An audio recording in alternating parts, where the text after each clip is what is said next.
Hello दोस्तों, स्वागत है आपका स्पार्क कोचिंग सेंटर में। तो गाइस, आज की वीडियो में हम पढ़ने वाले हैं क्लास 11th की पॉलिटिकल साइंस, ठीक है, जिसका चैप्टर नंबर है 8 और चैप्टर का नाम है स्थानीय शासन, ठीक है। और ये बुक फर्स्ट है, अभी हम बुक सेकंड कुछ दिनों बाद स्टार्ट करेंगे और ये है पार्ट 1 चैप्टर 8 का, ठीक है। तो मैं बता दूं कि जो पार्ट 2 है वो ऑलमोस्ट संडे को ही यानी कि कल अपलोड हो जाएगा और जो इससे पहले वाले चैप्टर्स हैं वो सारे अपलोड किए जा चुके हैं। अगर आपने अभी तक उन वीडियोस को नहीं देखा है तो सारी वीडियोस को देखिए, प्लेलिस्ट बनी हुई है, मैं डिस्क्रिप्शन में भी उनका लिंक डाल दूंगा ताकि आप इजीली सारी वीडियोस को वॉच कर सकें। और मैं आपको बता दूं कि आने वाले टाइम में और भी बेहतरीन चीज़ें यहाँ पर मैं लेकर आऊँगा, लाइक एक एक नंबर के जो MCQ आते हैं पेपर में वो, और कुछ ऐसे क्वेश्चंस जिनकी लगभग 100% संभावना होगी पेपर में आने की, ठीक है। तो आइए जान लेते हैं सबसे पहले महत्वपूर्ण जानकारी। तो देखिए, महत्वपूर्ण जानकारी में सबसे पहले हम जानते हैं, पहला पॉइंट है गांव या जिला स्तर के शासन को स्थानीय शासन कहते हैं। यानी कि जो गांव होता है या फिर जो जिला होता है उसके स्तर के शासन को हम क्या कहते हैं, स्थानीय शासन, जो कि आपके चैप्टर का नाम भी है। और 1 मार्क्स का क्वेश्चन आ सकता है पेपर में कि स्थानीय शासन से आप क्या समझते हैं, तो आपको यही डेफिनेशन लिखनी है, ठीक है। दूसरा है 73वां संविधान संशोधन गांव के स्थानीय शासन से जुड़ा है।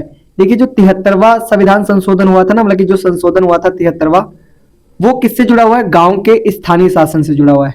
और इस चैप्टर के अकॉर्डिंग ये वाला जो क्वेश्चन है वो बहुत ज्यादा महत्वपूर्ण है, ठीक है, याद रखिएगा।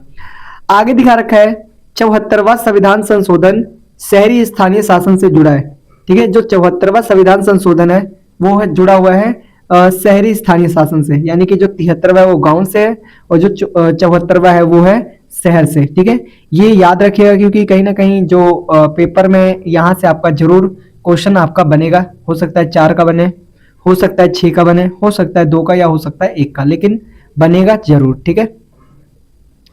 आगे दिखा रखा है पंचायती राज व्यवस्था के तीनों स्तर के चुनाव सीधे जनता द्वारा किए जाते हैं। मतलब कि कौन करती है, जनता करती है, यानी कि प्रत्यक्ष लोकतंत्र होता है, ठीक है। यहाँ पर पंचायती राज व्यवस्था में कौन करता है चुनाव, सीधा जनता, मतलब कि जनता जाती है और अपने प्रत्याशी को वोट देती है, ठीक है। आगे देखिए, ग्राम पंचायत का एक प्रधान होता है, उसे सरपंच कहते हैं। पेपर में 1 मार्क्स का क्वेश्चन आ सकता है कि सरपंच किसे कहा जाता है, तो आपको लिखना है ग्राम पंचायत का एक प्रधान होता है जिसे क्या कहते हैं, सरपंच कहते हैं, ठीक है, लिख देंगे। चलिए आगे देखते हैं। आगे दिखा रखा है पंचायती राज व्यवस्था का ढांचा त्रिस्तरीय है, यानी कि कैसा है, पहले ग्राम पंचायत, फिर मंडल या फिर तालुका पंचायत, ठीक है, तथा जिला पंचायत, ठीक है। तो त्रिस्तरीय संस्था है, ये आपको पढ़ लेना है इजीली। और सभी नोट्स जो है आपको लिखना है कॉपी पे, क्योंकि अगर आप कॉपी पे इनको लिखेंगे तो कहीं ना कहीं आपको इजीली ये याद हो जाएंगे। आगे देखिए, पॉइंट दिखा रखा है ग्राम पंचायत का कार्यकाल 5 वर्ष का होता है। देखिए, जो ग्राम पंचायत का जो कार्यकाल है वो 5 वर्ष का होता है, ठीक है, ये भी आपको पता होना चाहिए, ठीक है।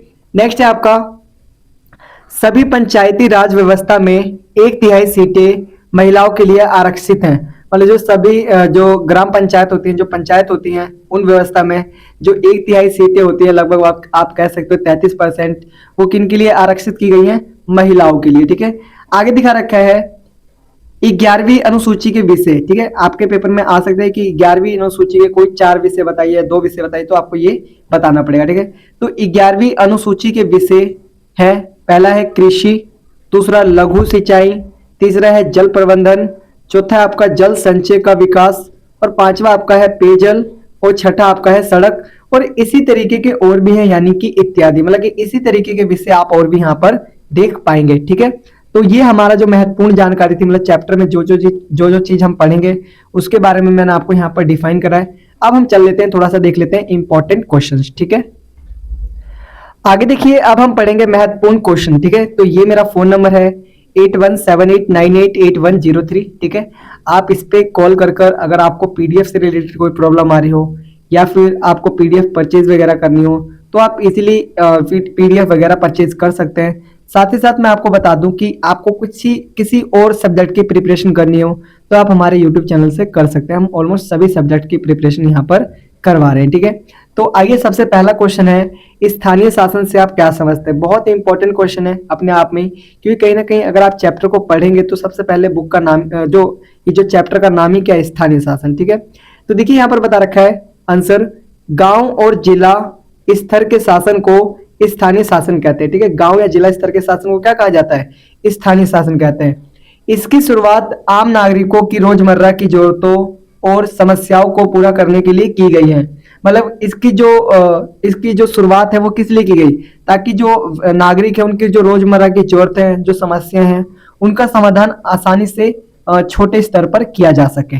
ठीक है, चलिए आगे आगे दिखा रखा है क्वेश्चन नंबर सेकंड, भारत में स्थानीय शासन के अधिक मजबूत न होने के दो कारण लिखिए। मतलब कि जो भारत है वहां पर जो स्थानीय शासन है वो मजबूत क्यों नहीं है, इसके लिए आपको कोई दो कारण बताने। ठीक है, तो आइए देख लेते हैं दोनों कारण। पहला कारण है, स्थानीय निकायों को अपने कार्यों को पूरा करने के लिए पर्याप्त धन नहीं मिलता, जिससे वे राज्य सरकारों पर निर्भर रहते हैं। अब देखिए जो स्थानीय सरकार है ना, उसको मतलब कि जितना पैसा चाहिए, जितना धन चाहिए, उतना नहीं मिलता, और वो क्या होता है, और वो किस पे रहते हैं, वो निर्भर रहते हैं किस पे, वो रहते हैं निर्भर राज्य सरकार पर। ठीक है, तो ये एक कहीं ना कहीं हम कह सकते हैं जो स्थानीय शासन है वो अधिक मजबूत न है, क्योंकि उन पे धन की कमी है, ऐसा हम कह सकते हैं। ठीक है, दूसरा दिखा रखा है, कई मामलों में राज्य सरकारें स्थानीय निकायों के निर्णयों में हस्तक्षेप करती हैं, जिससे उनकी स्वायत्तता कम हो जाती है।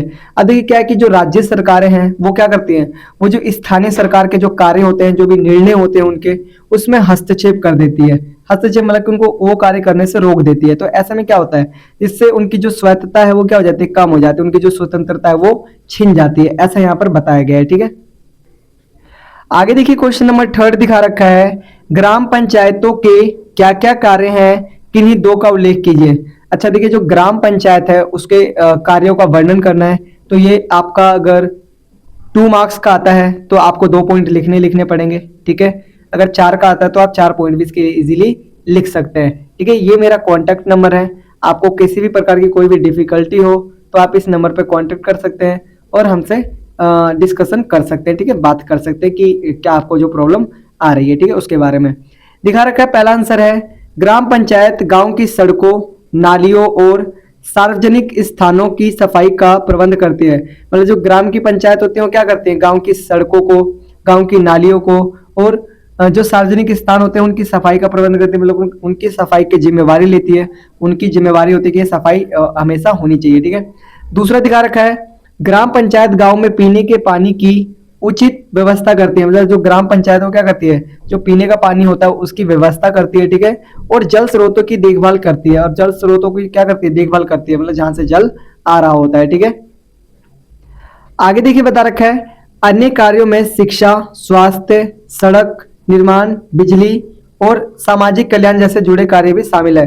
मतलब कि ये दोनों कार्य तो ये करते हैं, लेकिन इसके अलावा भी और भी कार्य है। ठीक है, जैसे कि शिक्षा पर ध्यान देना, स्वास्थ्य पर ध्यान देना, सड़कों के निर्माण पर ध्यान देना, बिजली पर ध्यान देना और सामाजिक कल्याण से जुड़े जो मामले हैं वो इनसे संबंधित है। ठीक है, तो ये आपका 2 मार्क्स का क्वेश्चन आ सकता है, तो अच्छे से पढ़ के जाइए, कहीं ना कहीं जो क्वेश्चंस हैं वो यहीं से बनेंगे। ठीक है, आगे देखिए, आगे बता रखा है क्वेश्चन नंबर 4, पंचायती राज संस्थाओं में महिलाओं को जो आरक्षण दिया गया है उससे महिलाओं की सामाजिक स्थिति में क्या बदलाव आया है, स्पष्ट कीजिए। देखिए जो पंचायती राज व्यवस्था है उसमें महिलाओं को कुछ आरक्षण दिया गया है 33% का, तो उसने महिलाओं की सामाजिक स्थिति मतलब कि महिलाओं का समाज में जो स्थिति है, जो भी स्टेटस है, उसमें क्या बदलाव आया है, ये हमें यहाँ पर बताना है। ठीक है, तो आइए देख लेते हैं। पहला दिखा रखा है, महिलाएं अब गांव के विकास कार्यों और प्रशासनिक निर्णयों में सक्रिय रूप से भाग लेने लगी है। महिलाएं अब क्या करने लगी है